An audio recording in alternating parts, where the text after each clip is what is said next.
Hi guys, welcome to back my channel one day exam factory में आप सभी का स्वागत है।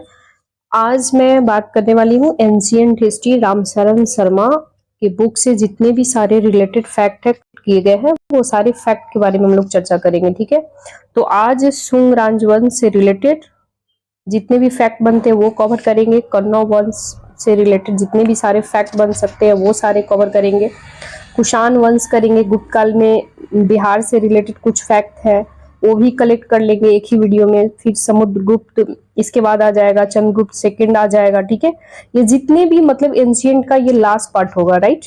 मैं पूरा कोशिश करूंगी कि एंशिएंट का ये मतलब थर्ड पार्ट में कंप्लीट कर दूं। कुमार गुप्त प्रथम, स्कंद गुप्त, गुप्त काल के कला विकास, जो भी सारे हैं एंशिएंट हिस्ट्री से रिलेटेड जितने भी सारे फैक्ट कलेक्ट हो सकते हैं मैं सारा इसे कवर करा दूंगी। ठीक है, चलिए तो फिर ज्यादा टाइम किल नहीं करूंगी, देन मैं स्टार्ट करती हूँ।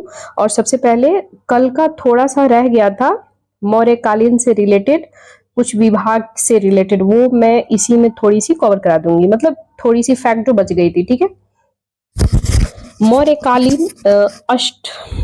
कालीन में अष्ट पाटला अध्यक्ष किसे कहते हैं? ये लेखा विभाग का प्रधान को कहते हैं। सीता अध्यक्ष कृषि विभाग का प्रधान को कहते हैं।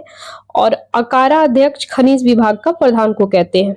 लक्षणा अध्यक्ष ये टकसाल का अध्यक्ष को बोलते हैं। ठीक है, इसके बाद आ जाएगा लौना अध्यक्ष। ठीक है, आपको दो चीजें याद रखना है, दोनों में थोड़ी थोड़ी डिफरेंट से क्वेश्चन गलत हो सकता है। तो लक्षणा अध्यक्ष का मतलब टकसाल का अध्यक्ष को कहेंगे और लौना अध्यक्ष का मतलब होता है कि नमक से संबंधित विभाग को बोलते हैं। ठीक है, विविधात्मक या फिर कहीं कहीं लिखा रहता है विवाहाध्यक्ष। ठीक है, यानी कि विविधाध्यक्ष लिखा रहेगा कहीं कहीं, तो इसका मतलब होता है कि चारागाह का ये अध्यक्ष है। ठीक है, नवा अध्यक्ष का मतलब होता है नाव और जहाज के जो अध्यक्ष होते हैं उनसे रिलेटेड। ठीक है, पतना अध्यक्ष का मतलब आप ऐसे याद कर सकते हैं कि पतन पोर्ट वोट जो भी सारे होते हैं, तो ये बंदरगाह से रिलेटेड है, यानी जो भी बंदरगाह के जो डिपार्टमेंट होते हैं, विभाग होते हैं, उसके जो हेड होते हैं, अध्यक्ष होते हैं, उनसे रिलेटेड है।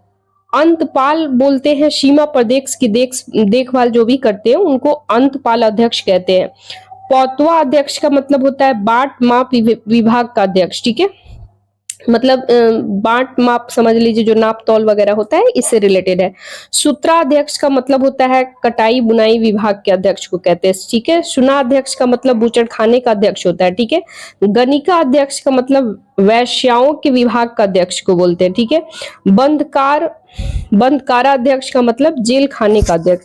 तो ये सारे कल के फैक्ट में रह गए थे जो मैंने आज कंप्लीट कराई है। मौर्य काल से रिलेटेड कुछ और बौद्ध धर्म से रिलेटेड है, उसको हम लोग देख लेते हैं। मौर्य साम्राज्य का बौद्ध धर्म के साथ मतलब कि बहुत सारे संबंध से रिलेटेड है। सम्राट अशोक ने कलिंग युद्ध के बाद अहिंसा और शांति के अनुगामी बौद्ध धर्म से प्रभावित होकर के बुद्ध शरणम गच्छामि, धम्मम शरण गच्छामि, संघम शरणम गच्छामि और जियो और जीने दो, इसका मतलब ये मतलब इसमें बताया गया है मौर्य साम्राज्य की बौद्ध से रिलेटेड कि इसका मतलब होता है कि जियो और जीने दो जैसे लोक कल्याणकारी आदर्शों को अपने राजधर्म में शामिल किया जाए। ठीक है, बौद्ध धर्म अपनाने के बाद अशोक ने बौद्ध नीति और उसके आदेश के प्रचार प्रसार के लिए भारत के बाहर भी कई देशों में अपने धम्म महामात्रा को भेजा। ठीक है, इसके प्रचार के लिए अशोक ने अपने पुत्र महेंद्र और पुत्री इनकी थी संघमित्रा को भी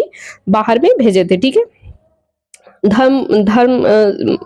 धर्म से रिलेटेड प्रचार, यानी कि धर्म कौन सा धर्म पूछ लेगा तो बौद्ध धर्म से रिलेटेड। ठीक है, इसके बाद आ जाएगा सारनाथ में संरक्षित। ठीक है, ये सारनाथ सिंह स्तंभ से चतुर सिंह के नीचे भगवान बुद्ध के जीवन से संबंधित 4 पशु, उसमें क्या क्या है, हाथी है, घोड़ा, बैल, सिंह, कहीं शेर लिखा रहेगा। ठीक है, तो सब एक ही होता है। तो 4 पशु में क्या है, हाथी, घोड़ा, बैल और शेर। ठीक है, आकृतियां उत्कीर्ण है।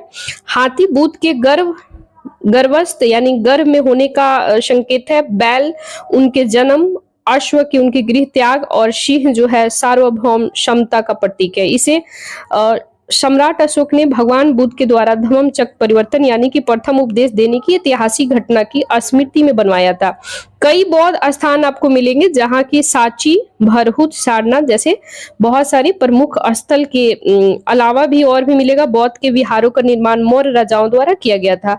बौद्ध भिक्षु के वर्षावास विश्राम स्थल, सपोज कीजिए कि बारिश के समय वो लोग के विश्राम स्थल था, विहार के रूप में बराबर और नागार्जुन पहाड़िया में कई रॉक कट गुफा का भी निर्माण किया गया। रॉक कट का मतलब होता है कि जो पहाड़ों को काट करके जो बनाया जाता है ना, उसको बोलते हैं। ठीक है, तो गाइज ये कुछ फैक्ट थे जो मैंने आपको बता दी है।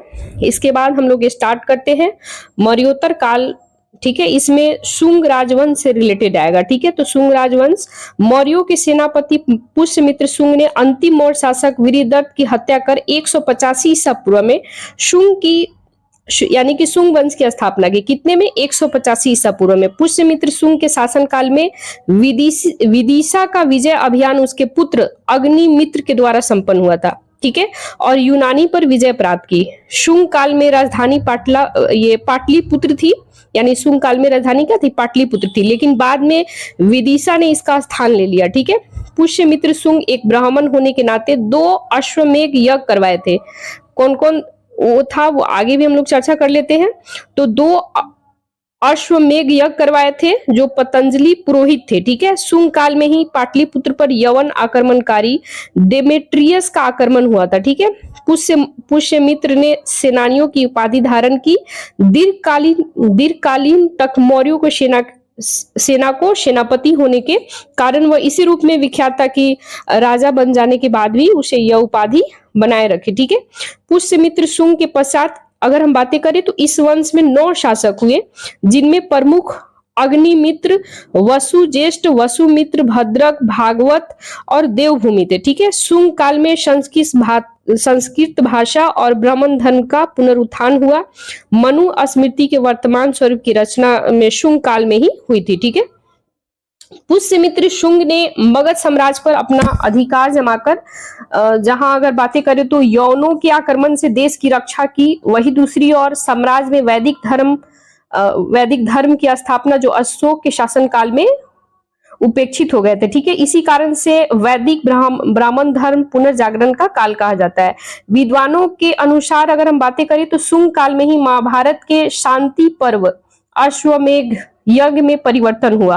पुष्यमित्र ब्राह्मण धर्मावलंबी होने के नाते बौद्ध धर्मावलंबी पर बहुत अत्याचार किया। ठीक है, पुष्यमित्र ने अशोक द्वारा निर्माण कराए गए 84,000 स्तूप को नष्ट करा दिया। ये किसने कराया था? तो अक्सर ये क्वेश्चन में बार बार पूछते हैं, बीपीएससी में भी पूछता है या बहुत सारे स्टेट पीसीएस में भी डायरेक्ट पूछ लेगा कि 84,000 स्तूपों को किसने नष्ट करवाया था।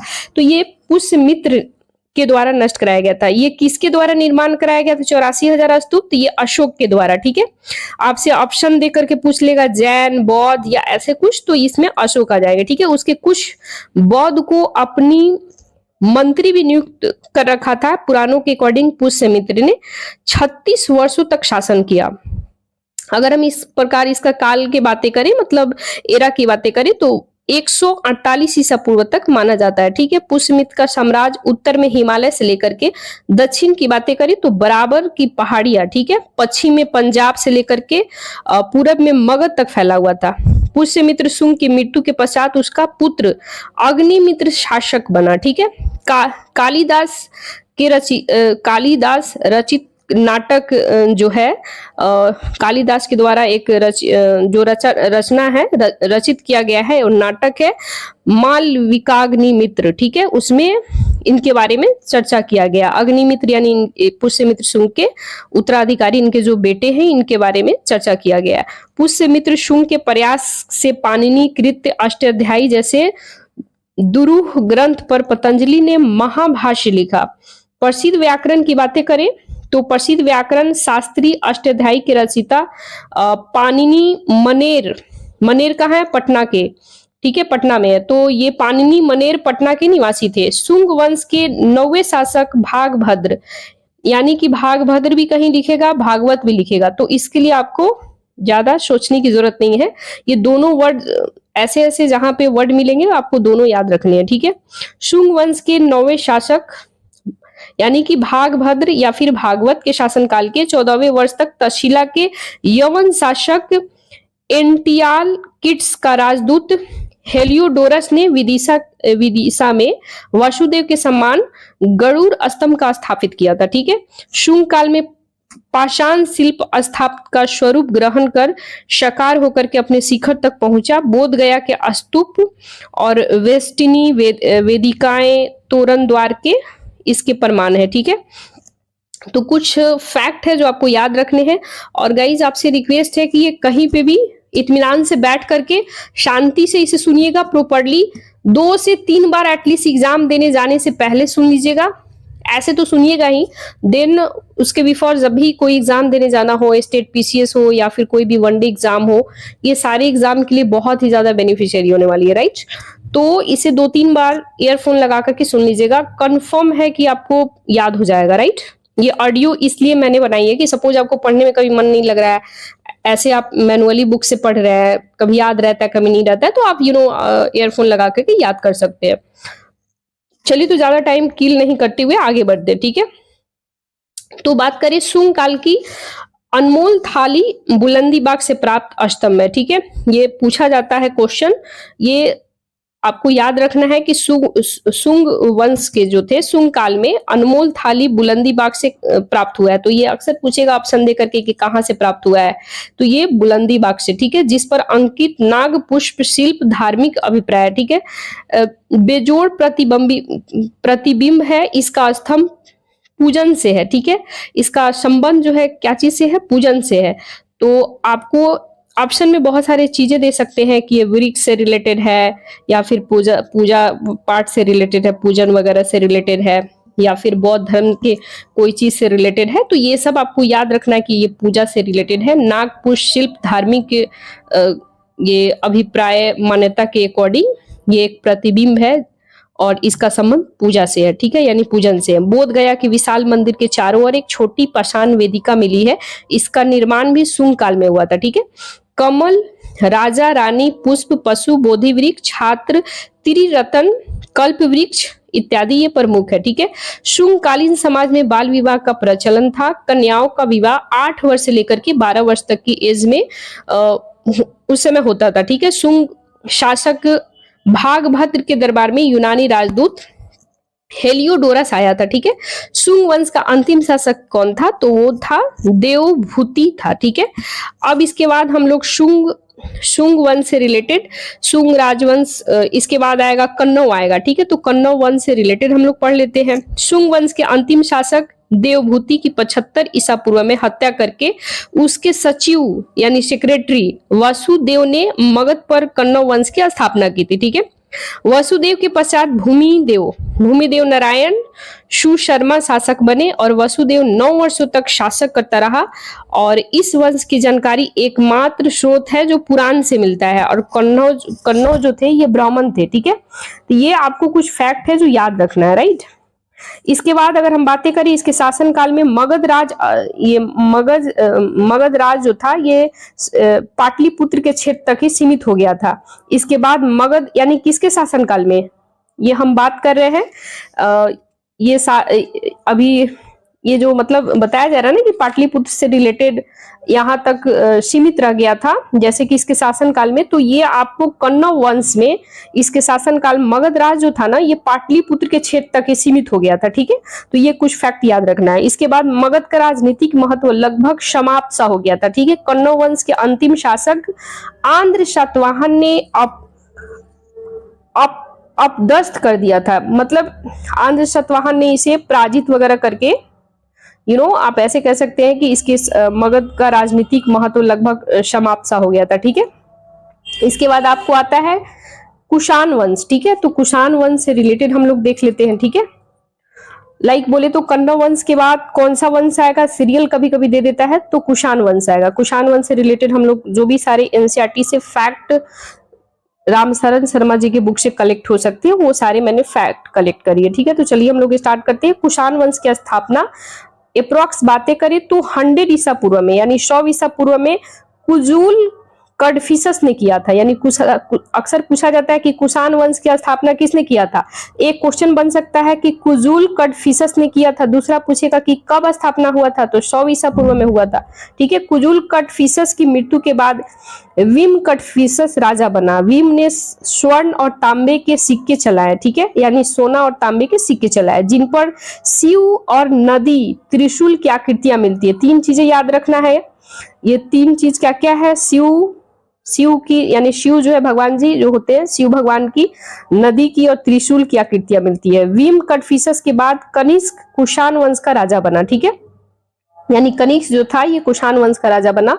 और कुषाण वंश का सर्वाधिक प्रतापी और शक्तिशाली राजा कौन था, कनिष्क था। ठीक है, अक्सर ये बीपीएससी में बहुत बार बार रिपीट हुआ ये क्वेश्चन। ठीक है, कनिष्क ने पुरुषपुर यानी कि पेशावर का है, पाकिस्तान में है। ठीक है, अभी वर्तमान की बातें करें तो ये पाकिस्तान में, एक समय था कि ये सब भारत का अभिन्न अंग होता था। ठीक है, अभी तो वर्तमान में चला गया, आपको पाकिस्तान में, तो कुछ फैक्ट याद रखने हैं। तो पेशावर यानी पाकिस्तान को अपनी राजधानी बनाया कनिष्क ने। ठीक है, इसकी दूसरी राजधानी मथुरा थी। मथुरा कहाँ पे, यूपी में। कनिष्क ने 78 ईसा पूर्व में, मतलब 78 यानी 78 ईसा पूर्व में ये शक संवत चला, यानी कि बातें करें तो कनिष्क जो था 78 ईसा पूर्व में एक संवत चलाया था, जो कि शक संवत कहलाता है, जिसे भारत सरकार के द्वारा प्रयोग में लाया जाता है। शक संवत बोले तो अभी वर्तमान में जो हम लोग कैलेंडर यूज करते हैं ना, कुल मिला के आप ऐसे समझिए कि एक समय एक कैलेंडर हुआ करता था कनिष्क के समय में 78 ईसा पूर्व में, जिसे शक संवत कहा जाता है। और वर्तमान में यही शक संवत जो है भारत सरकार के द्वारा, यानी सेंट्रल गवर्नमेंट, हमारे गवर्नमेंट ऑफ इंडिया के द्वारा यही शक संवत अभी भी यूज होता है, राइट। मतलब यूं बोल लीजिए उस समय का कैलेंडर, ऐसे आप समझ लीजिए, राइट। फिर इसके बाद हम लोग याद करते हैं, मतलब ये तो याद करने वाली फैक्ट है ही, जो बहुत ही ज्यादा इंपॉर्टेंट है। अक्सर बहुत सारे एसएससी में, बैंकिंग में, रेलवे में, यूपीएससी में या फिर बीपीएससी में, बहुत सारे ऐसे एग्जाम में बार बार ये रिपीट होते रहते हैं। तो कुछ कुछ फैक्ट आपको याद रखने हैं, ताकि ये स्टेटमेंट बनेगा भी तो आप गलत नहीं करें। ठीक है, कनिष्क बौद्ध धर्म के महायान संप्रदाय का अनुयायी था। ठीक है, गंधार शैली, मथुरा शैली का विकास कनिष्क के शासन काल में हुआ। श्री धर्म पिटक, ठीक है, श्री धर्म पिटक निदान सूत्र के चीनी अनुवाद से ज्ञात होता है। कनिष्क ने पाटलिपुत्र पर आक्रमण कर वहां के शासक को हरा करके हरजाने के रूप में मगध के प्रसिद्ध विद्वान अश्वघोष और बुद्ध का, यानी कि भिक्षा पात्र प्राप्त किया था। अश्वघोष ने बुद्ध चरित्र, सूत्रालंकार, सौंदर्यानंद जैसे ग्रंथों की रचना की थी। कनिष्क के दरबार में पार्श्ववसुमित्र, अश्वघोष जैसे बहुत सारे दार्शनिक, नागार्जुन जैसे विद्वान और चरक जैसे चिकित्सक विद्वान थे। ठीक है, तो ये किसके शासनकाल में थे, ये सारे कनिष्क के शासनकाल में। ठीक है, चरक जो है ये कुषाण वंशीय कनिष्क के दरबार में जाने माने एक चिकित्सक होते थे, मतलब डॉक्टर होते थे उस समय में। और चिकित्सक शास्त्र पर एक ग्रंथ लिखा है जिसका नाम है चरक संहिता। ठीक है, तो ये सारे याद रखना है। कनिष्क कुल का अंतिम महान सम्राट कौन था, वासुदेव था। इसके बाद ये कुषाण वंश समाप्त होता है, फिर इसके बाद आता है गुप्त काल। ठीक है, तो कुछ इसमें एंशिएंट हिस्ट्री में बिहार से भी रिलेटेड जो भी सारे फैक्ट बन सकते हैं वो सारे मैंने एक ही बार में कंपाइल कर दी है, ताकि इधर उधर बार बार आपको जाने की जरूरत नहीं पड़ेगी। एक ही बार ऑडियो सुनिए, हर जगह का बिहार से रिलेटेड या फिर और भी जहां जहां सारे फैक्ट एक ही जगह मिल जाएगा। ठीक है, तो चलिए हम लोग इसे देख लेते हैं। गुप्त काल से रिलेटेड, मौर्य काल के जब पतन होता है तो मौर्य काल के पतनोपरांत दीर्घ काल, यानी भारतवर्ष किसी एक वंश के शासन के अधीन नहीं आ सका। ठीक है, इस कमी को गुप्त शासक ने पूरा किया। लगभग संपूर्ण भारत को एक राजनीतिक व्यवस्था के अधीन विज्ञान, गणित, वाणिज्य, खगोल विज्ञान, साहित्य, धर्म, दर्शन के क्षेत्रों में चतुर्दिक विकास किया, यानी हर तरह से विकास किया गुप्त काल में। ठीक है, भारत के इतिहास में गुप्त काल को स्वर्ण काल कहा जाता है। और गुप्त साम्राज्य का उदय 3री सदी के अंत में प्रयाग के निकट कौशाम्बी में हुआ था। गुप्त वंश का प्रारंभिक राज आधुनिक उत्तर प्रदेश और बिहार में था। मतलब अभी बातें करें कि गुप्त वंश का स्टार्टिंग जो है, गुप्त वंश का यानी कि जो उनके शासन काल थे वो कहाँ थे, तो उत्तर प्रदेश और बिहार थे। वर्तमान में क्या है, उत्तर प्रदेश और बिहार। यानी कि उस समय कौशाम्बी था, ठीक है। तो ये सारी चीज आपको याद रखने हैं, ठीक है। गुप्त कुषाणों के सामंत थे, ठीक है। गुप्त जो थे वो कुषाणों के क्या थे, सामंत थे। प्राचीन भारत में सेकेंड यानी द्वितीय नगरी से संबंधित क्षेत्र गंगा का मैदान था, क्योंकि इसी क्षेत्र में गुप्त साम्राज्य का उद्भव हुआ, ठीक है। मौर्य वंश के पतन के समय ही ये नष्ट हुई राजनीतिक एकता को पुनर्स्थापित करने का श्रेय गुप्त वंश को जाता है। और गुप्त साम्राज्य की नींव तीसरी शताब्दी के यानी कि उत्तरार्ध में पड़ी और इसकी उत्थान चौथी शताब्दी के पूर्वार्ध में हुआ था, ठीक है। ये गुप्त वंश के शासकों का विवरण इस प्रकार से है कि श्री गुप्त प्रयाग प्रशस्ति के अकॉर्डिंग गुप्त वंश की स्थापना 275 ईसा पूर्व में होता है। ये गुप्त वंश की स्थापना कौन करता है, श्री गुप्त ने किया, ठीक है। तो श्री गुप्त ने अयोध्या, उसके पूर्व में एक सारनाथ क्षेत्र पर 240 ईसा पूर्व से लेके 280 ईसा पूर्व तक शासन किया। तो आपको याद रखना है कि गुप्त वंश का शासक कौन है, गुप्त वंश की स्थापना किसने किया, तो श्री गुप्त ने किया, ठीक है। और गुप्त वंश की स्थापना कब हुआ, तो 275 ईसा पूर्व में हुआ। फिर पूछेगा कि श्री गुप्त ने अपने इनका शासनकाल कब से कब तक था, तो 240 से लेके 280 पूर्व तक था, ठीक है। श्री गुप्त के यानी 280 से लेके 319 तक इसके पुत्र घटोत्कच ने शासन किया। यानी जब श्री गुप्त का डेथ हो जाता है, जब इनकी काल समाप्त हो जाता है, इसके बाद ये 280 से लेके 319 तक इनके जो बेटा होते हैं यानी कि इनके पुत्र जो होते हैं उसका नाम होता है घटोत्कच, ठीक है, घटोत्कच, ठीक है। तो ये शासन करते हैं। तो आइए हम लोग घटोत्कच के बारे में बातें कर लेते हैं। घटोत्कच जो होते हैं इनके 280 से लेके 319 ईसा पूर्व तक इनके शासन होता है। और श्री गुप्त के ये पुत्र होते हैं जो मैंने आगे चल के बता भी दिया। 280 ईसा पूर्व से लेके 319 तक गुप्त साम्राज्य का शासन बना रहा। इसे महाराजा की उपाधि धारण की थी। तो अक्सर पूछा जाता है कि महाराजा की उपाधि किसने धारण की थी, ठीक है। तो घटोत्कच इसके जो श्री गुप्त के बेटा थे इनको मिला था, ठीक है। इसमें प्रभावती गुप्त ने पूना और रीधपुर ताम्रपत्र अभिलेखों में घटोत्कच को गुप्त वंश का प्रथम राजा बताया गया था। चंद्रगुप्त प्रथम इसके बाद आता है।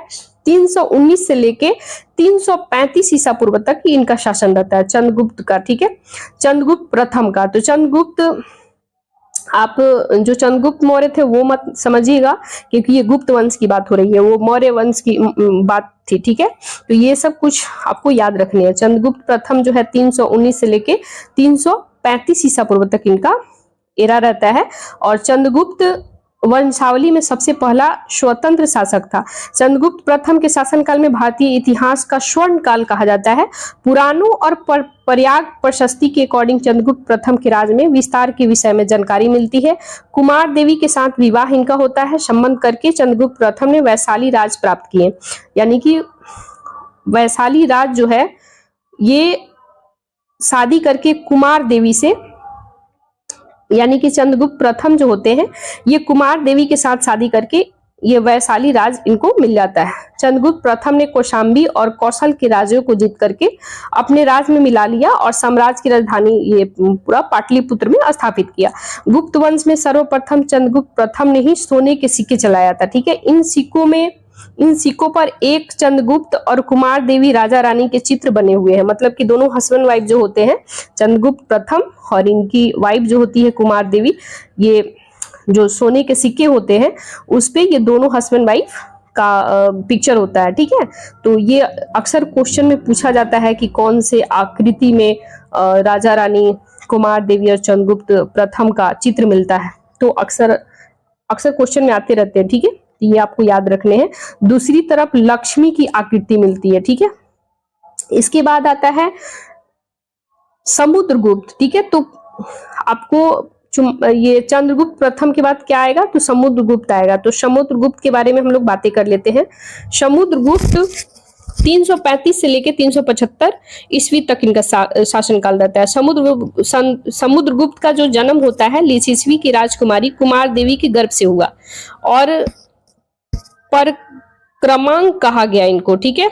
मतलब कि समुद्रगुप्त का जन्म लिच्छवी की राजकुमारी कुमार देवी के गर्भ से हुआ और इन्हें प्रक्रमांक कहा गया। ठीक है, समुद्रगुप्त का शासनकाल राजनीतिक सांस्कृतिक दृष्टि से गुप्त साम्राज्य के उत्कर्ष का काल माना जाता है। हरिसेन समुद्रगुप्त का मंत्री और दरबारी कवि थे। हरिसेन के द्वारा रचित प्रयाग प्रशस्ति से समुद्रगुप्त के राज्यारोहण, विजय और साम्राज्य विस्तार के संबंध में जानकारियां प्राप्त होती है। बाणभट्ट की बातें करें तो बाणभट्ट का जन्म बिहार के औरंगाबाद जिले के हंसपुरा प्रखंड में हुआ था। ठीक है, समुद्रगुप्त ने महाराजाधिराज की उपाधि धारण की थी। समुद्रगुप्त के लगातार विजय अभियान को देखते हुए बी ए स्मिथ ने उसे भारत का नेपोलियन की उपाधि दिया था। ठीक है, भारत नेपोलियन का उपाधि किसे मिला था? तो समुद्रगुप्त को मिला था। तो ये सारे आपको फैक्ट याद रखने हैं। समुद्रगुप्त एक असाधारण सैनिक योग्यता वाला उच्च कोटि का विद्वान और विद्या का उदार संरक्षक था। कविराज भी इन्हें कहा जाता है। किसको कहा जाता है कविराज? तो समुद्रगुप्त को। ठीक है, समुद्रगुप्त एक महान संगीतज्ञ भी था जो वीणा वादन का शौक था, यानी वीणा वगैरह बजाता था। एक सिक्के पर उसे वीणा बजाते हुए भी दर्शाया गया है और इसके प्रसिद्ध बौद्ध विद्वान वसुबंधु को अपने मंत्री नियुक्त किया और काव्यालंकार सूत्र में समुद्रगुप्त का नाम चंद्र प्रकाश मिलता है। तो अक्सर आपसे क्वेश्चन बन सकता है कि चंद्र प्रकाश जो है किसी ऑप्शन में दे देगा कि चंद्रगुप्त सेकंड का नाम था, तो नहीं, ये गलत हो जाएगा, समुद्रगुप्त का था नाम। ठीक है, समुद्रगुप्त ने एक विशाल साम्राज्य का निर्माण किया और उत्तर में हिमालय से लेकर के दक्षिण में बातें करें तो विंध्य पर्वत तक, और पूरब की बातें करें तो बंगाल की खाड़ी तक, और पश्चिम में बातें करें तो पूर्वी मालवा तक इनका शासनकाल पूरा विस्तृत था। ठीक है, समुद्रगुप्त का। इसके बाद आता है समुद्रगुप्त के बाद चंद्रगुप्त सेकंड, जिसके चंद्रगुप्त सेकंड को विक्रमादित्य भी कहा जाता है। तो आपको ये सारे फैक्ट याद रखना है। इनके शासनकाल की बातें करें तो 380 से लेकर 412 ईसा पूर्व तक। ठीक है, समुद्रगुप्त के पश्चात गुप्त वंशावली में चंद्रगुप्त सेकंड का नाम उल्लेखित है और इन दोनों शासकों के बीच रामगुप्त नामक एक दुर्बल शासक के अस्तित्व का भी विवरण मिलता है। चंद्रगुप्त सेकंड का अन्य नाम देव था, देवगुप्त, देवराज, देवश्री। तो 3-4 फैक्ट है इनके नाम से रिलेटेड। तो चंद्रगुप्त सेकंड, ठीक है, चंद्रगुप्त सेकंड का अन्य नाम क्या क्या हो जाएगा? देव हो जाएगा, देवगुप्त हो जाएगा, देवराज हो जाएगा, देवश्री हो जाएगा, देवश्री। ठीक है, फिर इसके बाद उसने विक्रमादित्य, विक्रमांक, परम, भागवत, ये इनकी 4 उपाधियां है। क्या क्या है? चंद्रगुप्त द्वितीय का 4 उपाधि, विक्रमादित्य का उपाधि है, विक्रमांक का उपाधि है, परम का उपाधि है, भागवत का उपाधि है। ठीक है, ये उपाधियां किनको मिला था? चंद्रगुप्त द्वितीय को मिला था। कहीं कहीं लिखेगा विक्रमादित्य को मिला था तो भी ठीक है। ठीक है, इन्हीं का नाम है। उसने नागवंश, वकाटक, कदम राजवंश के साथ वैवाहिक संबंध स्थापित किए और चंद्रगुप्त द्वितीय ने नाग राजकुमारी कुबेर नागा के साथ विवाह किया। ठीक है, यानी कि चंद्रगुप्त सेकंड ने नाग के राजकुमारी कुबेर नागा के साथ विवाह किया, जिसकी एक कन्या प्रभावती गुप्त पैदा हुई। ठीक है, मतलब कन्या की बातें करें कि एक बेटी पैदा हुई थी प्रभावती गुप्त, जिसका नाम रखा गया था। चंद्रगुप्त सेकंड ने 389 में शकराज रुद्र सिंह पर विजय प्राप्त करके उसके उपरांत विक्रमादित्य की उपाधि धारण की थी। देवी चंद्रगुप्त, विशाखा दत्त और हर्षचरित में चंद्रगुप्त सेकंड को शकारी कहा गया है। क्या क्या कहा गया? फिर से रिपीट कर दूं, देवी चंद्रगुप्तम मतलब विशाखा दत्त में देवी चंद्रगुप्तम, विशाखा दत्त। हर्षचरित में चंद्रगुप्त द्वितीय को शकारी कहा गया है। ऐसा शकों पर विजय प्राप्त करने के उपलक्ष्य में किया गया। ठीक है, वकाटकों का सहयोग पाने के लिए चंद्रगुप्त ने अपनी पुत्री प्रभावती गुप्ता का विवाह वकाटक नरेश रुद्रसेन सेकंड से किया, यानी रुद्रसेन द्वितीय से। उसे प्रभावती गुप्ता के सहयोग से गुजरात के काठियावाड़ पर विजय प्राप्त की। ठीक है, चंद्रगुप्त सेकंड के समय में ही फाहियान नामक चीनी यात्री 389 से लेके 414 ईसा पूर्व तक भारत आया था। फाहियान का यात्रा वृत्तांत या कहीं फूको की लिखा रहता है, तो ये चाइनीज लैंग्वेज में उन्होंने ऐसा लिखा हुआ है। फाहियान का यात्रा वृत्तांत फोको की गुप्तकालीन भारत संस्कृति का सुंदर वर्णन मिलता है। ठीक है, ये भी पूछेगा कि फाहियान कब आया था? चंद्रगुप्त सेकंड में पूछा, चंद्रगुप्त द्वितीय के दरबार में आया था विक्रमादित्य। ये डायरेक्ट आपको क्वेश्चन पूछा गया है, 69 बीपीएससी में पूछा गया है। ठीक है, स्टेटमेंट बना करके। तो ये अक्सर पूछे जाते रहते, तो कुछ कुछ फैक्ट है जो याद रखना है। समुद्रगुप्त की मृत्यु के पश्चात उनके गणराज्य अपनी स्वतंत्रता घोषित कर दी गई। तत्पश्चात चंद्रगुप्त सेकंड इन गणराज्यों को पुनः विजित कर गुप्त साम्राज्य के अधीन कर लिया गया। अपनी विजय के परिणाम स्वरूप चंद्रगुप्त सेकंड ने एक विशाल साम्राज्य की स्थापना की। उसका साम्राज्य पश्चिम से गुजरात से लेकर के पूरब में बंगाल तक और उत्तर में हिमालय से लेकर दक्षिण में नर्मदा नदी तक विस्तृत था। ठीक है, चंद्रगुप्त द्वितीय के शासनकाल में उसकी प्रथम राजधानी पाटलिपुत्र और सेकंड राजधानी उज्जैनी थी। ठीक है, चंद्रगुप्त द्वितीय का काल एक साहित्य का स्वर्ण युग कहा जाता था। उसके दरबार में 9 रत्नों के एक मंडल होती थी, जिसमें विभिन्न विधवाओं के विशेषज्ञ शामिल थे। ठीक है, चंद्रगुप्त सेकंड के 9 रत्न से रिलेटेड हम लोग बात करते हैं कि चंद्रगुप्त सेकंड के 9 रत्न कौन कौन थे। ठीक है, धन्वंतरी जो है 9 रत्नों में इनका स्थान सर्वोपरि था। एक प्रसिद्ध वैद्य थे, इनके रचित में 9 ग्रंथ पाए जाते हैं। वे सभी आयुर्वेदिक चिकित्सक शास्त्र से संबंधित है। ठीक है, तो कुछ फैक्ट है जो आपको याद रखने हैं। गाइस एक मिनट, धन्वंतरी से रिलेटेड और भी हम लोग देख लेते हैं। तो 9 ग्रंथों में पाए जाते हैं, वे सभी आयुर्वेद चिकित्सक शास्त्र से संबंधित है। एंड रोगा निदान वैद्य, चिंतामणि, विद्या प्रकाश, चिकित्सा धन्वंतरी, निघंटु, वैधक, भास्करोदय, चिकित्सक सार संग्रह इसकी प्रमुख रचना है। क्या क्या है फिर एक बार हम लोग चर्चा कर ले। रोगा निदान वैद्य, चिंतामणि, विद्या प्रकाश, चिकित्सा धन्वंतरी, निघंटु, वैधक, भास्करोदय, चिकित्सक, ठीक है, सार संग्रह इनकी प्रमुख रचना।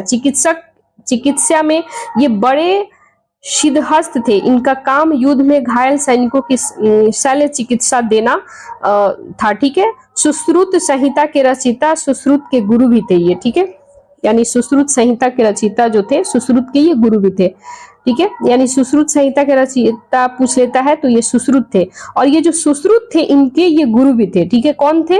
धन्वंतरी। ठीक है, तो ये याद रखना है। अब हम लोग बातें करते हैं चंद्रगुप्त सेकंड के 9 रत्न के। दूसरा जो धन्वंतरी के बाद कौन है तो छपनक है। छपनक ये एक सन्यासी थे। इन्होंने कुछ ग्रंथ लिखे हैं जिसमें भिक्षाटन की उपलब्ध बताया जाता है। तीसरा में आ जाएगा अमर सिंह। अमर सिंह ये प्रकांड विद्वान थे। इनका प्रमुख ग्रंथ अमर कोश है। इसके विश्व का पहला समांतर कोश माना जाता है।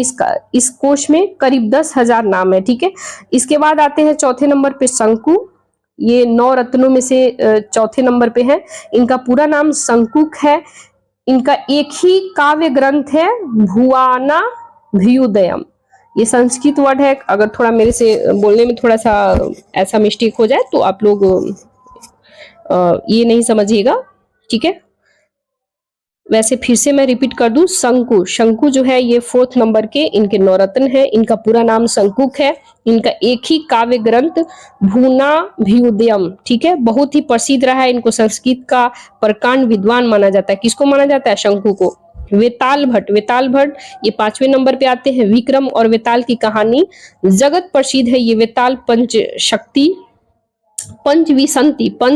पंचविंशति के रचयिता थे, और वेताल 25 से ही यह सिद्ध होता है कि राजा विक्रमादित्य के वर्चस्व से वेतला भट्ट कितना प्रसिद्ध थे। इन्होंने विक्रम वेतला के माध्यम से विक्रमादित्य के साहस पराक्रम को यानी कि कथाओं में पिरोया है। ठीक है, फिर इसके बाद आता है घट खरपर ये 6ठे नंबर के 9 रत्न है चंद्रगुप्त सेकंड के। ठीक है, ये विक्रमादित्य के 9 रत्नों में संस्कृत के ज्ञाता थे।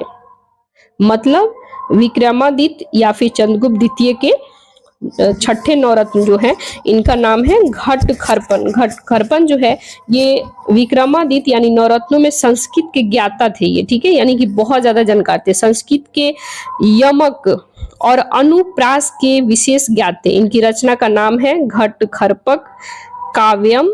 इसका दूसरा ग्रंथ है नीतिसार। इसके बाद आते हैं कालिदास। कालिदास के बारे में तो सबसे ज्यादा पूछा जाता है। अगर पूछा जाता है तो सबसे ज्यादा कालिदास के बारे में। अक्सर ये क्वेश्चन पूछा जाता है कि कालिदास किसके समकालीन थे या किसके शासन काल में थे, तो चंद्रगुप्त द्वितीय या विक्रमादित्य। ठीक है, इतना तो याद रखना है। इसके बाद आगे हम लोग देख लेते हैं। कालिदास को ऐसा माना जाता है कि कालिदास सम्राट विक्रमादित्य के प्राण प्रिय कवि थे। उन्होंने भी अपने ग्रंथों में विक्रम के व्यक्तित्व का उज्जवल स्वरूप निरूपित किया है। वह न केवल अपने समय के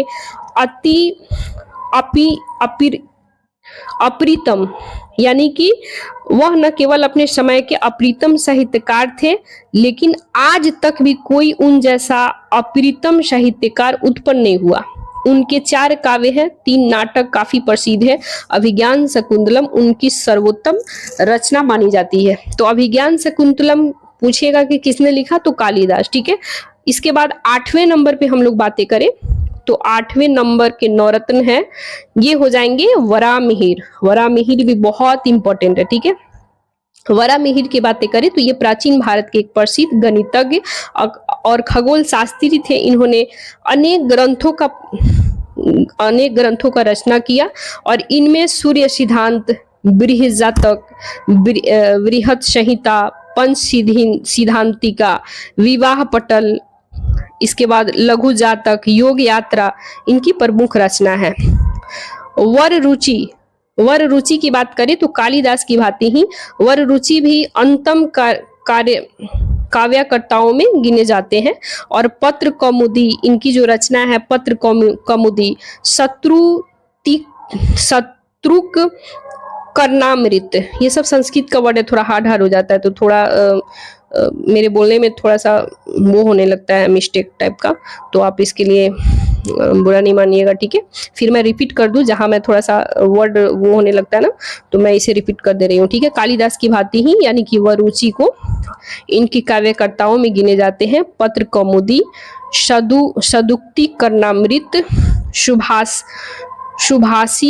सुभाषी तावली, इनकी सुभाषी तावली और इनकी प्रमुख रचना में गिनी जाती है, किसके, वरु रुचि की। ठीक है, फिर इसमें कुछ इंपॉर्टेंट है। चंद्रगुप्त के नवरत्नों के अलावा इतिहास में सम्राट अकबर के नवरत्न और शिवाजी के अष्ट प्रधान के नाम से विशेष कैबिनेट रखने की चर्चा मिलती है। वर्तमान संदर्भ के किचन कैबिनेट यानी कैबिनेट सरकार के अंदर जो होता है वह उस समय नवरत्न जैसा ही होता है। ठीक है, तो ये कुछ आपको फैक्ट है जो याद रखने हैं, ये बहुत ही इंपॉर्टेंट फैक्ट है।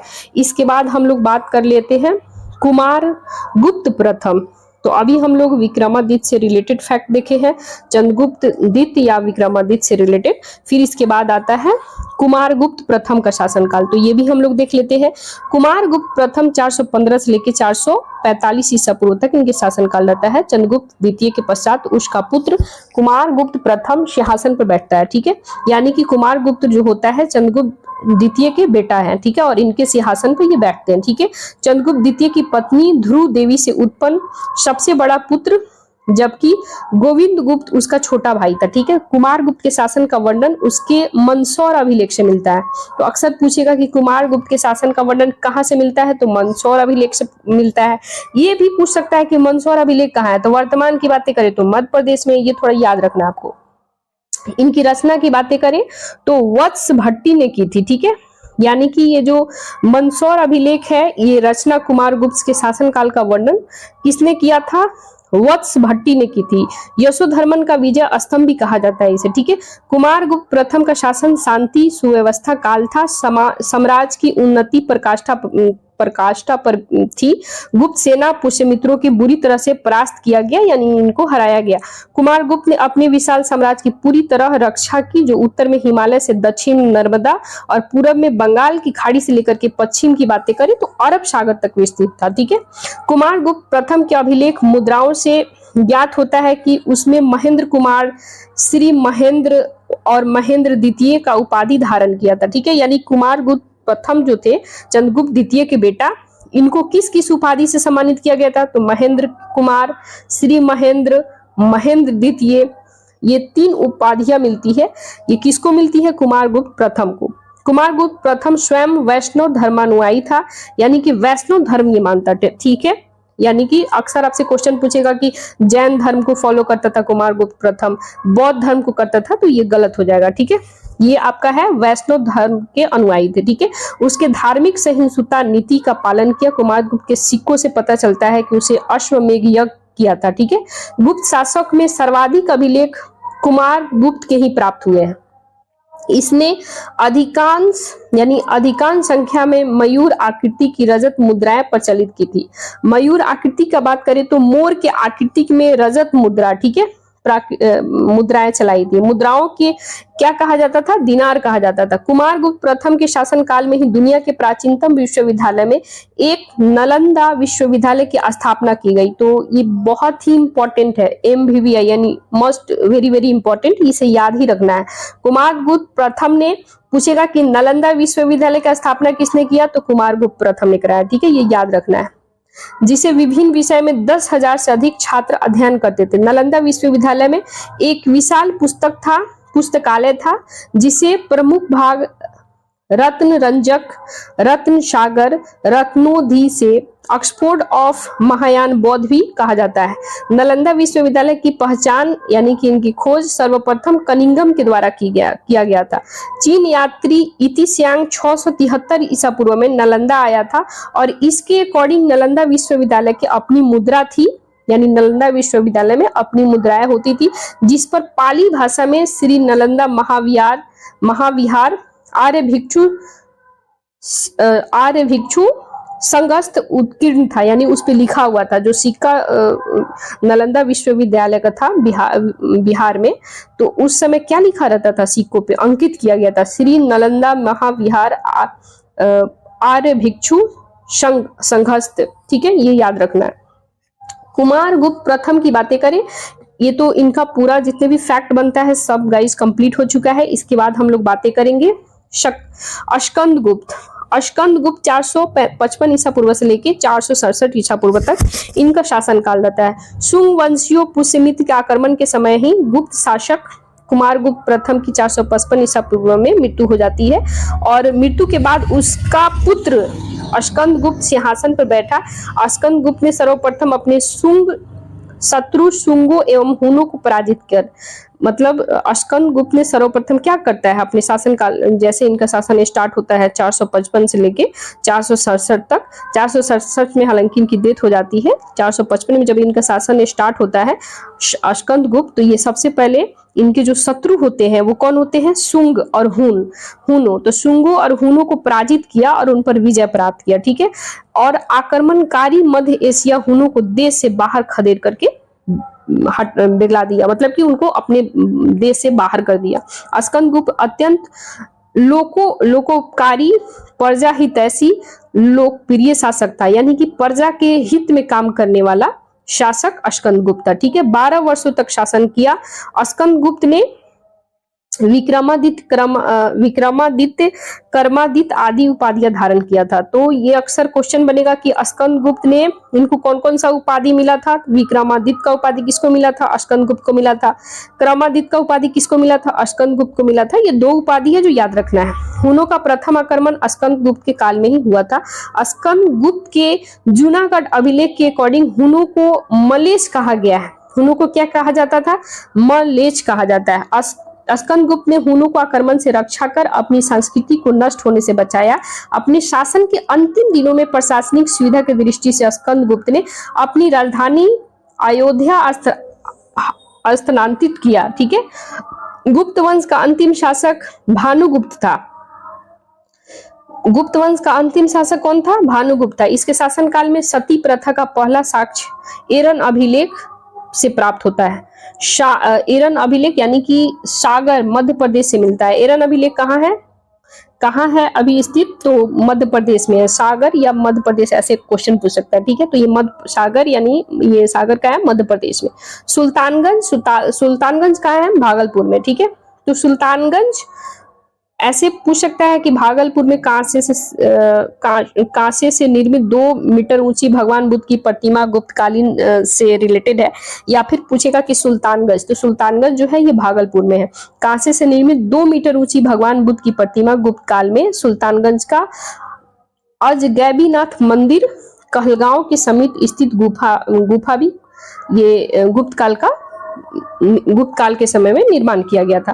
गुप्त साम्राज्य का 6ठा शताब्दी के मध्य तक पतन हो गया। कुमारगुप्त द्वितीय गुप्त वंश का अंतिम शासक था और इसके बाद गुप्त साम्राज्य की पूरी तरह से पतन हो गया।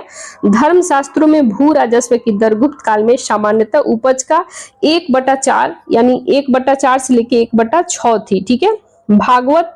भागवत या वैष्णव धर्म गुप्त राजाओं के शासनकाल में चरम उत्कर्ष पर था, यानी कि बहुत ही ज्यादा उस समय फेमस था। ठीक है। विष्णु शर्मा रचित पंचतंत्र गुप्तकालीन रचना है।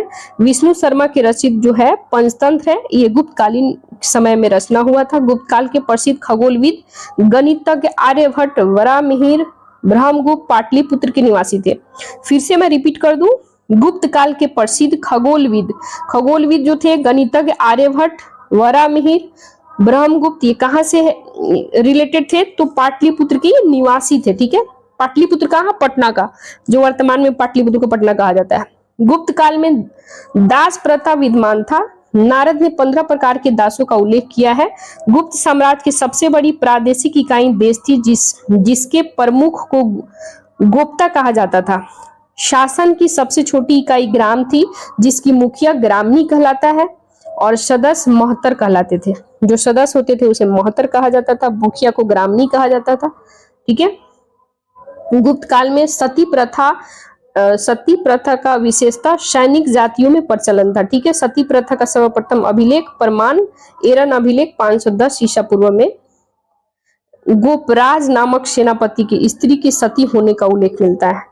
तो ये रहा आपका स्कंद गुप्त से रिलेटेड जितने भी फैक्ट बन सकते हैं गाइज, ये सारे मैंने फैक्ट एंशिएंट हिस्ट्री एनसीईआरटी से जितने भी फैक्ट हो सकते हैं मैंने सारे कलेक्ट कर लिए। इसके बाद हम लोग स्टार्ट करेंगे गुप्त काल में कला और विकास, इस पे भी थोड़ी हम लोग चर्चा कर लेते हैं, ये इंपॉर्टेंट है। ठीक है। गुप्त काल में कला और विकास की बातें करें तो कला के क्षेत्र में गुप्त काल में अपनी उत्कृष्टता की चरम सीमा पर पहुंच गया और इस काल में मंदिर वास्तुकला सर्वोत्तम उदाहरण है। ठीक है। यानी कि इस समय मंदिर और वास्तुकला बहुत ही ज्यादा फेमस था। ठीक है। शिखर युक्त मंदिर देवगढ़ कहाँ है? झांसी में प्रमुख है। देवगढ़ और झांसी प्रमुख है। पवाया का मंदिर नागोद खोह में शिव का मंदिर, शंकरगढ़ का मंदिर जबलपुर भी गुप्त काल के आकर्षक का मंदिर है। ठीक है। गुप्त काल में चित्रकला भी अपने वैभव गौरव तकनीक की चरम सीमा पर पहुंच गया था। अजंता की चित्रकारी, अजंता की गुफा महाराष्ट्र के औरंगाबाद जिले में स्थित है और कुल 29 गुफाओं में से गुफा संख्या 16, 17, 19, फिर से रिपीट कर दूं, गुफा संख्या 16, 17, 19 गुप्त काल से संबंधित है। ये बार बार क्वेश्चन पूछता है। एसएससी में तो इतनी बार पूछा गया कि मैं बता नहीं सकती हूँ, बहुत ही ज्यादा पूछा गया। इवन आपको 16, 17, 19 ये स्टेटमेंट दे करके ये आपको बीपीएससी से रिलेटेड भी क्वेश्चन बना है। ठीक है। गुफा संख्या 16 में मरणासन राजकुमारी की चित्र है। गुफा संख्या 17 में जातक कथाओं का उल्लेख है। बुद्ध का यशोधरा से भिक्षा मांगते हुए यशोधरा द्वारा राहुल को बुद्ध को सौंपते हुए दिखाया गया है। इस गुफा में सिंहल के राजदरबार का भी चित्र है और बोध गया के महाबोधि मंदिर राजगृह के मनियार मठ का भी निर्माण गुप्त काल से ही हुआ है। तो कुछ आपको फैक्ट है जो याद रखना है। फिर हम लोग कुछ साहित्य से रिलेटेड प्रसिद्ध गुप्त काल में प्रसिद्ध साहित्य कौन कौन सा है उससे रिलेटेड हम लोग बात कर लेते हैं। अभिज्ञान शकुंतलम, इसके साहित्यकार कौन है यानी किसने लिखा है? कालिदास ने। ठीक है। इसमें कौन कौन सा विषय है? दुष्यंत शकुंतला की प्रेम कथा के बारे में बताया गया है। मलिविकाग्निमित्रम, ये कालिदास के द्वारा लिखा गया है। अग्निमित्र और मालविका की प्रेम कथा लिखा गया है इसमें। ठीक है।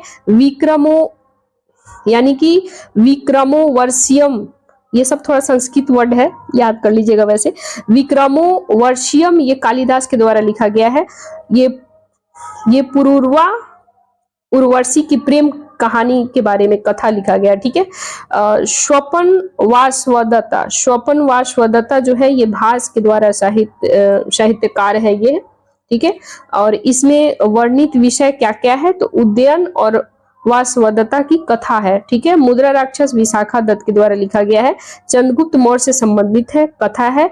देवी चंद्रगुप्तम की बात करें तो विशाखा दत्त के द्वारा लिखा गया है, चंद्रगुप्तम और ध्रुव स्वामिनी के विवाह का वर्णन है। मृक्षकटिकम ये शूद्रक के द्वारा लिखा गया है। इसमें कहानी क्या क्या है, ब्राह्मण, चारुदत्त, गणिका व संत सेना की कहानियां हैं। सुदर्शन झील से रिलेटेड कुछ हम लोग फैक्ट देख लेते हैं गाइस। सुदर्शन झील गुजरात के गिरनार में स्थित है। इसका निर्माण चंद्रगुप्त मौर्य के समय सौराष्ट्र प्रांत के राज्यपाल पुष्यमित्र वैश्य ने पश्चिम भारत में सिंचाई के लिए करवाया था। अशोक के समय में यवन जो थे, यवन तुशासम ने भी इस झील पर बांध का निर्माण करवाया था, ठीक है। अशोक के समय यवन तुशासम ने भी इस झील पर बांध का निर्माण कराया था। शक महाछत्रम रुद्रदामन 130 से लेकर 150 ईसा पूर्व तक इसी समय में पहली बार यह बांध टूटा, जिसका पुनर्निर्माण उसने अपने राज्यपाल सुविशाह के निर्देश में करवाया था, ठीक है। फिर जूनागढ़ अभिलेख कहाँ है, गुजरात से है। गुजरात में जूनागढ़ अभिलेख गुजरात से पता चलता है कि स्कंदगुप्त के शासनकाल में भारी वर्षा के कारण सुदर्शन झील का बांध फिर टूट गया था और इस झील का पुनर्द्वार का कार्य सौराष्ट्र प्रांत के गवर्नर पंडन का पुत्र चक्रपालिता यानी चक्रपालित द्वारा संपन्न किया गया था। स्कंदगुप्त ने झील के किनारे विष्णु मंदिर का निर्माण कराया था। तो ये गाइज जितने भी सारे फैक्ट बन सकते हैं, ये सारे फैक्ट गुप्त काल से रिलेटेड मैंने कंप्लीट करा दी है। ये रामशरण शर्मा जी के बुक से है, आप पढ़ सकते हैं, ठीक है। वैसे थ्योरी इसका बहुत ही लंबा है। वैसे मैंने इसे शॉर्ट फॉर्म में नोट्स जैसे हम लोग एग्जाम देते हैं ना, तो एक अपना बना करके रखते हैं नोट्स वगैरह, जैसे एग्जाम से बिफोर हम लोग थोड़ा सा उसे बार बार रिपीट कर लें। तो मैंने सोची कि ऑडियो फॉर्म में बना दूं ताकि आप सभी को भी बेनिफिट हो। खैर चलिए, टाइम किल नहीं करेंगे, थोड़ा सा और है इसमें, तो मैं कोशिश करूं, अगर आप सभी बोलेंगे थोड़ी सी और है, मैं इसे भी कंप्लीट करा दूं, राइट। फिर गुप्तोत्तरकालीन से रिलेटेड हम लोग कुछ फैक्ट है उसे देख लेते हैं। बिहार में क्या क्या बन सकते हैं वो भी इसी में कलेक्ट कर लेते हैं, सब एक ही जगह।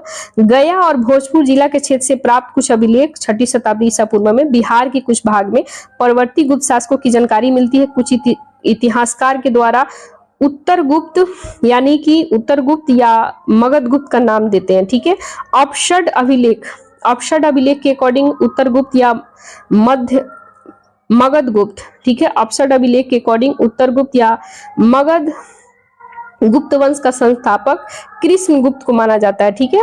इस काल में गौड़ राज की स्थापना बंगाल में शशांक ने किया था और उसने बिहार के विस्तृत क्षेत्र पर अधिकार कर लिया। शशांक के क्रूर और धर्मात शासक था। उसने बौद्ध धर्मों के धार्मिक स्थलों को बुरी तरह से नष्ट किया। बोध गया में स्थित महाबोधि वृक्ष को काफी क्षति पहुंचाया। शशांक के नाम से सिक्के मुहरे गया, नालंदा, रोहतास से प्राप्त हुए हैं। देवगुप्त ने शशांक से मित्रता कर कन्नौज के मौखिर शासक ग्रहवर्मन के विरुद्ध लड़ाई लड़ी थी, जिसके शशांक ने ग्रहवर्मन का वध कर दिया। इसे प्रतिशोध राजवर्धन ने देवगुप्त को पराजित कर उसका भी वध कर दिया, ठीक है। आदित्य सेन की बातें करें तो आदित्य सेन ने परवर्ती गुप्त वंश का सबसे शक्तिशाली राजा था और वैष्णव धर्म को मानने वाला था। उसे राज मगध उत्तर और पूर्वी बिहार में मुंगेर, भागलपुर तक विस्तृत था, ठीक है। परवर्ती गुप्त वंश का अंतिम शासक जीवित गुप्त था, जीवित गुप्त द्वितीय, ठीक है। जिसका 725 ईसा पूर्व के लगभग कन्नौज के शासक यशोवर्मन ने वध कर दिया, ठीक है, और मगध पर नियंत्रण कर लिया। फिर हम लोग पालकालीन देख लेते हैं, पालकालीन शासन। तो पालकालीन शासन जो है 8वीं शताब्दी के मध्य में अरबों के आक्रमण के उपरांत भारतीय प्रायद्वीप के अंतर्गत 3 महत्वपूर्ण शक्तियां प्रकाश में आई थी, ठीक है। ये थी गुजरात एवं राजपूताना के गुर्जर प्रतिहार, दक्कन के राजपूत और बंगाल बिहार के पाल शासक हर्षवर्धन के शासनकाल के बाद कन्नौज के शासक यशोवर्मन ने कुछ समय के लिए राजनीति की स्थिरता लाने का प्रयास किया। इस समय में बिहार, बंगाल, उड़ीसा के संपूर्ण क्षेत्र में पूरी तरह अराजकता का माहौल था। हर्षवर्धन की बातें करें तो हर्षवर्धन के साम्राज्य के विघटन के पश्चात 8वीं शताब्दी के मध्य पूर्वी भारत यानी कि बंगाल में पाल वंश का उदय हुआ, जिसका संस्थापक गोपाल था। अब हम गोपाल से रिलेटेड कुछ फैक्ट देख लेते हैं। गोपाल सबसे पहले इसका शासन कब से कब तक था, ठीक है, तो ये इसका शासन गोपाल का था 750 ईस्वी से लेकर 770 ईसा पूर्व तक। पाल वंश की स्थापना बौद्ध धर्म के अनुयायी गोपाल ने की थी। मुंगेर इसकी राजधानी थी। गोपाल बौद्ध धर्म का अनुयायी था। उसने बौद्ध विहार का विशेष संरक्षण दिया। अपने 20 वर्षों तक शासन के दौरान गोपाल ने ओदंतपुरी कहाँ है, बिहार शरीफ में है, और बिहार शरीफ का ये सब बिहार में है, एक मठ था और विश्वविद्यालय का भी निर्माण कराया। ओदंतपुरी विश्वविद्यालय का सर्वप्रमुख विद्यार्थी अतीश दीपंकर श्री ज्ञान था। अक्सर ये क्वेश्चन पूछा जाता है तो याद रखना है। ओदंतपुरी विश्वविद्यालय का सर्वप्रमुख विद्यार्थी कौन था? अतीश दीपंकर श्री ज्ञान था, जो बाद में विक्रमशिला विश्वविद्यालय का प्रधान आचार्य बना, ठीक है। धर्मपाल से रिलेटेड बातें करें, गोपाल के बाद आते हैं धर्मपाल। 770 ईसा पूर्व से लेके 810 ईसा पूर्व तक। गोपाल के बाद उसका पुत्र धर्मपाल शासक बना। इसने लगभग 40 वर्षों तक शासन किया। धर्मपाल पाल वंश का पहला शासक था जिसने कन्नौज में एक त्रिदलीय त्रिपक्षीय संघर्ष में हिस्सा लिया। धर्मपाल बौद्ध मतावली था। इसने भागलपुर जिले में स्थित विक्रमशिला विश्वविद्यालय का निर्माण कराया। नालंदा महाविहार को 200 गांव दान में दिए। अक्सर ये पूछा जाता है कि 200 गांव दान में किसने दिए, आपको स्टेटमेंट देगा देवपाल, धर्मपाल, गोपाल, या फिर दे देगा चंद्रगुप्त मौर्य, कोई भी ऐसा स्टेटमेंट दे देगा। तो आपका जो आंसर हो जाएगा धर्मपाल, क्योंकि धर्मपाल से रिलेटेड हम लोग बातें कर रहे हैं। तो 200 गांव जो है, यानी नालंदा महाविहार को 200 गांव दान स्वरूप प्रदान किए थे।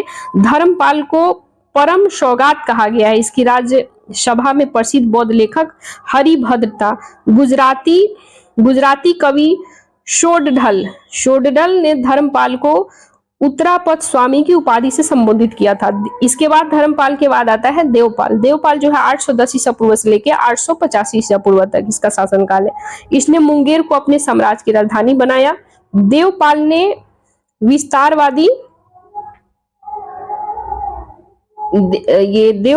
विस्तारवादी नीति का पालन करते हुए पूर्वोत्तर में प्रयाग, ज्योतिषपुर, कामरूप, असम को, उत्तर में नेपाल और पूर्वी सागर तट उड़ीसा तक अपनी सत्ता का विस्तार किया। इसके बारे में विदेशी यात्री सुलेमान के महत्वपूर्ण जानकारी प्राप्त होती है। गाइज एक्चुअल मैं जो वीडियो रिकॉर्ड कर रही हूँ ना, लाइक ऑडियो फॉर्म में, तो ये ज्यादा मेरे में रिकॉर्ड नहीं होगा 1 घंटा से ज्यादा। तो अभी 56 मिनट समथिंग हो चुका है, तो इसमें कुछ फैक्ट बच रहे हैं। वैसे हम 4-3 मिनट में बाकी हम कंप्लीट करा देते हैं। कुछ फैक्ट है जो मैं कल करा दूंगी, क्योंकि ज्यादा रिकॉर्ड करेंगे तो नहीं हो पाएगा, ठीक है, क्योंकि ज्यादा एक्सेप्ट करता ही नहीं है। कुछ विद्वानों के अकॉर्डिंग ओदंतपुरी बिहार शरीफ के प्रसिद्ध बौद्ध मठ का निर्माण कराया था। देवपाल ने जावा के शासक बलपुत्र देव के अनुरोध पर नालंदा में एक बौद्ध विहार की देखरेख के लिए 5 गांव अनुदान में दिए थे, यानी कि दान कर दिया था, ठीक है। देवपाल भी बौद्ध धर्मावलंबी था, यानी बौद्ध धर्म को मानता था, ठीक है। फिर इसके बाद महिपाल आता है। महिपाल का 988 से लेके 1038 ईसा पूर्व तक शासन रहता है। देवपाल के बाद पाल वंश का पतन शुरू हुआ और इसके पश्चात 988 ईसा पूर्व में महिपाल शासक बना, जिसने पाल वंश का द्वितीय संस्थापक कहा जाता है। पाल शासकों के समय में शांति रक्षित अनीसा दीपांकर नाम बौद्ध विद्वानों ने तिब्बत की यात्रा की। कालांतर में धर्म स्वामी नामक विद्वान तिब्बत से भारत आया और 1023 ईसा पूर्व में चोल शासक राजेंद्र चोल ने युद्ध में महिपाल को पराजित कर देता है और फिर पाल शासक कमजोर होते हुए 1038 ईसा पूर्व में महिपाल की मृत्यु के साथ ही बिहार में पाल वंश का पतन हो जाता है, ठीक है। इसके बाद दया भाग के जन्मदाता जिमुत वाहन को पाल शासक का संरक्षण प्राप्त था। तारानाथ संध्याकार द्वारा रचित रामपाल चरित के नायक रामपाल को इस वंश के अंतिम शासक माना जाता है। गाइज इसमें कुछ फैक्ट है। मिथिला के कर्नाट वंश है, वैनवार वंश है, चेरो राजवंश है। तो ये सारे मैं आपको कल इसे बारे में कंप्लीट करा दूंगी। भोजपुर से रिलेटेड कुछ उज्जैन वंशीय शासक है, नुहानी वंश है, जो इम्पोर्टेंट है। कुछ बच रहे हैं, लगभग 5-7 मिनट का और होगा, बट एक्चुअली 58 मिनट 38 सेकेंड हो चुका है। एक्चुअली क्या है ना, ज्यादा लॉन्ग करेंगे ना तो एक्सेप्ट ही नहीं होता है। क्योंकि मेरे सिस्टम तो है नहीं, लैप ही में करते नहीं है, फ़ोन से करते हैं, तो थोड़ी सी प्रॉब्लम है। कोई बात नहीं, छोटा छोटा ही होगा। वैसे ये लास्ट ही है, बस थोड़ी सी और बचा हुआ है, जो मेडाइवल हिस्ट्री जो मैं स्टार्ट करूंगी ना, उसके भी फॉर ये मैं ऐड कर दूंगी, ठीक है। तो गाइज आपसे रिक्वेस्ट है कि आप सभी ऐसे समय में इसे सुनिएगा, इत्मीनान से। सपोज कीजिए कि वॉकिंग कर रहे हैं, खाना खा रहे हैं, कुछ कर रहे हैं, कोई काम में बिजी है, आराम से ईयरफोन लगा करके सुनते रहिए, आपको याद हो जाएगा, ठीक है गाइज। तो ज्यादा टाइम नहीं किल करेंगे, जब तक के लिए जय हिंद जय भारत। फिर कल मिलते हैं नेक्स्ट